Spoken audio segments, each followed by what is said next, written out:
তো বাইরের ডেকোরেশনটা যেহেতু আমার লক্ষ্মী হয়েছে, তাই বলে সব পিঙ্ক আর সাদা দিয়ে সাজানো হয়েছে পুরোটা।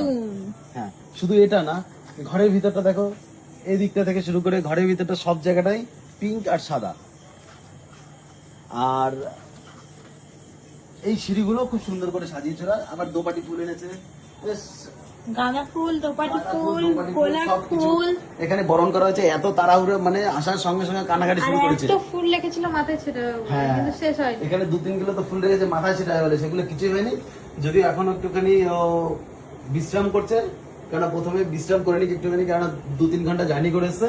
বিশ্রাম হয়ে গেলে তারপরে আবার একটু হালকা করে ভিডিও শুট করে, কারণ আমরা সারা জীবন ভিডিও শুট করে এসেছি। ও না করলে কি করে হবে বলো তো? তাই প্রথম দিন থেকে ওকে ট্রেনিং দেওয়া হচ্ছে, আর কিছুই না। চালটা তুলে রাখি। অনেকটা জার্নি করে এসছে না, অনেক, মানে 2-3 ঘন্টা জার্নি। তাও তো আমরা যখন দত্তপুকুরে তখন সিসি 100 ভাবতে হবে।